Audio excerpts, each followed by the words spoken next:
তোর বাবা কাজে গেছে মা। ও, কখন আসবে মা? চলে আসবে, আর কিছুক্ষণ পরেই চলে আসবে মা। ও আচ্ছা মা, আমি তাহলে খেলা করতে গেলাম। এই বলে ইতি খেলা করতে চলে যায়। আর তখন রাজু বাড়িতে ফেরে। কি গো, এইভাবে মাথায় হাত দিয়ে বসে আছো কেন? কি আর করবো, ঘরে যে চাল ডাল কিছুই নেই। ও আচ্ছা, এই নাও, এইগুলো রান্না করে ইতিকে খাইতে দাও। শেফালি বাজারগুলো নিয়ে ঘরের মধ্যে চলে যায়। এমন সময় সেখানে ইতি কান্না করতে করতে চলে আসে।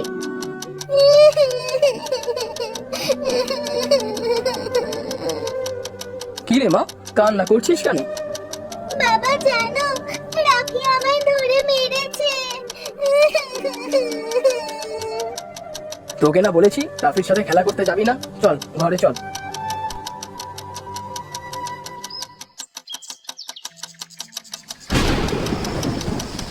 এই রোজ রোজ শাক ভাত খাইতে ভালো লাগে না মা। তোর বাবা যা আনে আমি তোকে তো তাই রান্না করে দিই মা। রাফিদের কত সুন্দর পুকুর রয়েছে, আর জানো সেই পুকুরে কত সুন্দর সুন্দর মাছ আছে। সেই মাছ দিয়ে রাফি প্রতিদিন ভাত খায়। আমাদের যদি একটা পুকুর থাকতো। মারে, ওদের অনেক জায়গা জমি আছে, তাই ওরা পুকুর কেটেছে। আমাদের তো এত জমি নাই রে মা। কেন বাবা, আমাদের উঠানে তো অনেক জায়গা আছে। তুমি আমাদের উঠানের একপাশে পুকুর কাটো। হয়েছে তোর পাকা পাকা কথা। নে এবার খাওয়া শেষ করে ঘুমিয়ে পড়তো দেখি।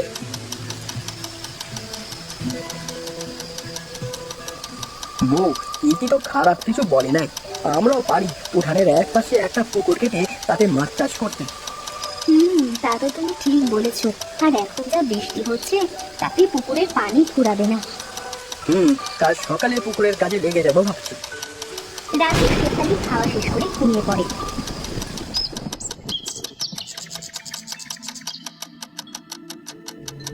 পরের দিন সকালে রাজু কোদাল দিয়ে পুকুর খনন করতে শুরু করে দেয়। ইতি সকালে ঘুম থেকে উঠে এসে দেখে তার বাবা পুকুর খনন করছে। বাবা, তুমি পুকুর খনন করছো?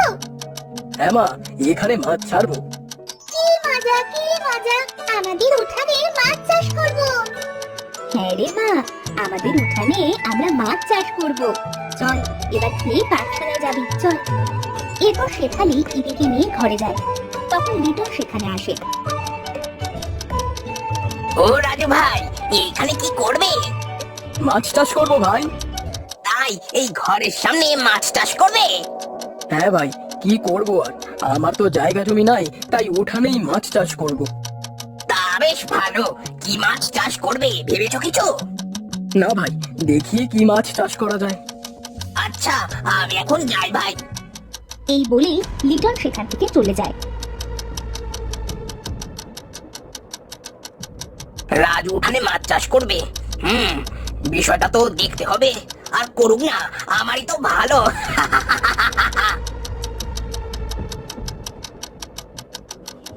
এইদিকে রাজুর পুকুর কাটা শেষ হয়ে যায়। শেফালি পানি নিয়ে এসে বলে, এই নাও, পানিটুকু খেয়ে নাও। হ্যাঁ হ্যাঁ দাও। রাজু পানিটুকু নিয়ে খায় আর বলে, যাক, পুকুর কাটা শেষ করলাম বউ। এবার পুকুরটা পানি দিয়ে ভরাট করতে হবে। তোমায় কষ্ট করে আর পানি দিয়ে ভরাট করতে হবে না গো। দেখো আকাশে মেঘ হয়েছে, মনে হয় আজ রাতে বৃষ্টি হবে। তা তুমি ঠিকই বলছো, তাহলে কাল সকালে আমি মাছের পোনা এনে পুকুরে ছাড়বো।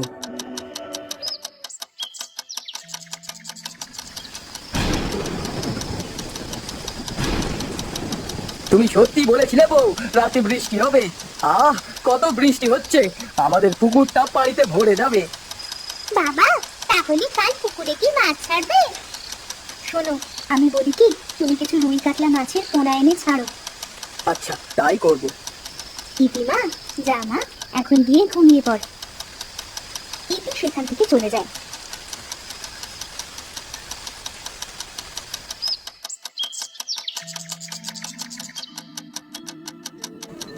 পরের দিন সকালে, বউ, আমি বাজারে গেলাম। হ্যাঁ যাও, তাড়াতাড়ি ফিরে এসো, আমার রান্না প্রায় শেষ, এসে ভাত খাবে। আচ্ছা, আমি চলি। এই বলে রাজু বাজারে চলে যায়।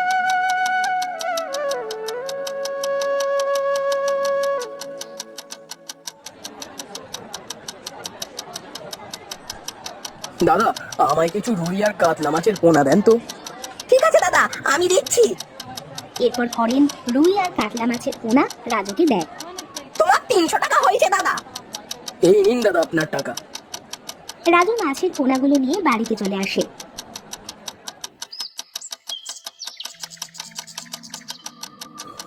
তুমি এসেছো? হ্যাঁ গো, এই দেখো কত সুন্দর মাছের পোনা নিয়ে এসেছি। বাবা বাবা, আমি মাছের পোনাগুলো ছেড়ে দেব পুকুরে। হ্যাঁ মা, নে ছেড়ে দে। ইতি রাজুর থেকে মাছের পোনাগুলো নিয়ে পুকুরে ছেড়ে দেয়। তোরা আজ থেকে এখানে থাকবি। বাবা বাবা, দেখো দেখো কত সুন্দর খেলা করে বেড়াচ্ছে। হ্যাঁ মা, এবার এদের কিছু খাবার দে মা। ইতি ঘরের মধ্যে চলে যায় আর কিছু খাবার কিনে মাছেদের খেতে দেয়।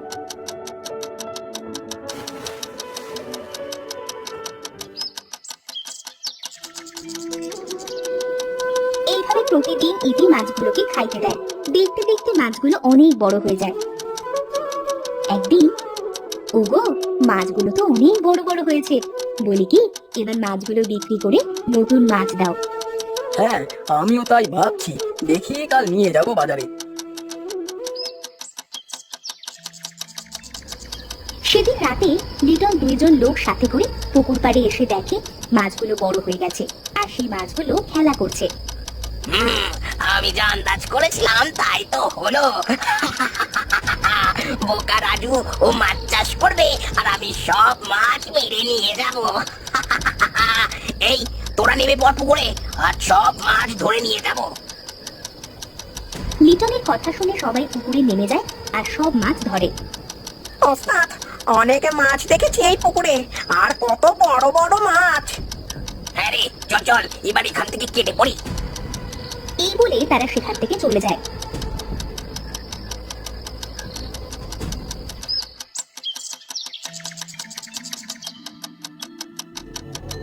পরের দিন সকালে রাজু পুকুরে জাল ফেলে, কিন্তু কোনো মাছ ওঠে না। এই দেখে সে বলে, কি ব্যাপার, কালো পুকুরে কত মাছ দেখলাম, কিন্তু এখন কোনো মাছ নেই কেন পুকুরে? বলি কি তুমি আরেকবার জাল ফেলে দেখো মাছ পাও কিনা। রাজু শেফালির কথা মতো পুকুরে আবার জাল ফেলে, কিন্তু এবারও কোনো মাছ ওঠে না। না, পুকুরে কোনো মাছ নেই। বাবা বাবা, দেখো পায়ের ছাপ, মনে হয় রাতে আমাদের বাড়িতে চোর এসেছিল। চোর? হ্যাঁ বাবা, আমরা তো এই দিকে রাতে আসি নাই, আর দেখো এখানে একটা মাছও পড়ে আছে। বুঝলাম, তাহলে চোর এসেছিল। ওগো, আমাদের সব মাছ তো তাহলে চোরে খেলো গো, এখন কি করব? আমি আবার মাছ চাষ করব, এবার চোর আসুক চুরি করতে, দেখবে কত মজা।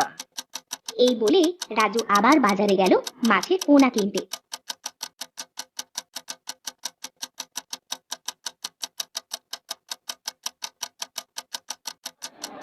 আরে রাজু দাদা যে, আজ কি মাছের পোনা দিব? আমাকে কিছু চিংড়ি মাছের পোনা দাও দাদা। পুকুরে চিংড়ি দিবা দাদা? তা কি চিংড়ি দিব? হিংস্র চিংড়িগুলো দাও দাদা। এই চিংড়ি দিবে দাদা? পুকুরে তো গোসল করতে নামতে পারবে না, চিংড়ি কিন্তু মানুষ পুকুরে নামতে দিবে না।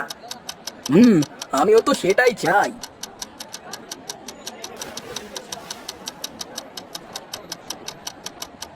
হরেন চিংড়ি মাছের পোনা দেয় আর রাজু সেগুলো নিয়ে বাড়িতে চলে আসে। ও বাবা, এ তো দেখছি চিংড়ি। হ্যাঁ মা, চিংড়ি। এরপর রাজু চিংড়িগুলো পুকুরে ছেড়ে দেয়। ওগো, চিংড়ি মাছ দিলে যে হঠাৎ পুকুরে? চিংড়ি মাছ পানির গভীরে থাকে, আর চোর চুরি করতে আসলে বুঝবে মজা। ইদিমা, তুই প্রতিদিন চিংড়িগুলোর যত্ন নিস মা। রাজুর কথায় ইতি চিংড়িগুলো ঠিকমতো দেখাশোনা করতে শুরু করলো, প্রতিদিন খাবার দিল।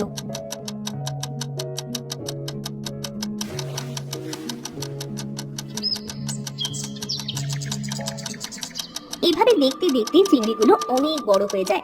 একদিন ইতি খাবার দিচ্ছিল, তখন সেখানে লিটন আসে। রাজু ভাই, ও রাজু ভাই। বাবা তো বাড়িতে নাই কাকা। ও, তোমার বাবা বাড়িতে নেই? না কাকা। তুমি মাছের খাবার দিচ্ছ? আহা, কত বড় বড় চিংড়ি হয়েছে তোমাদের পুকুরে। হ্যাঁ কাকা, অনেক বড় বড় চিংড়ি হয়েছে।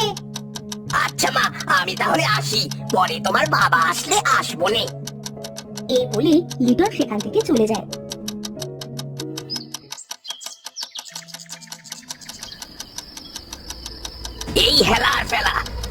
রাজুর পুকুরে অনেক বড় বড় চিংড়ি হয়েছে।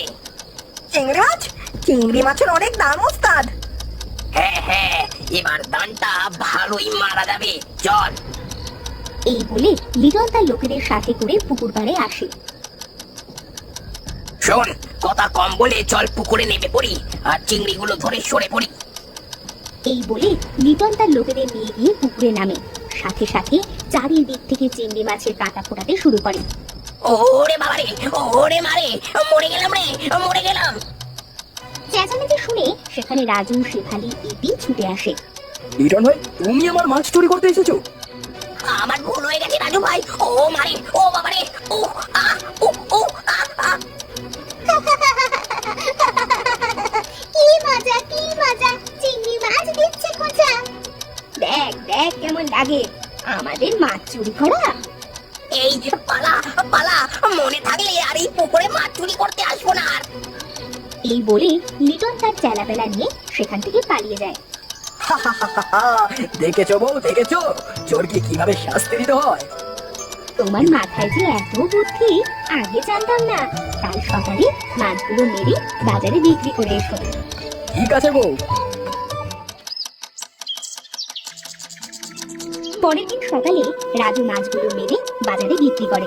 এইভাবে উঠানে চিংড়ি মাছ চাষ করে তাদের সংসার চালাতে থাকে। আর ইতি রোজ চিংড়ি মাছগুলোকে খাবার দিয়ে অনেক আনন্দ পেত।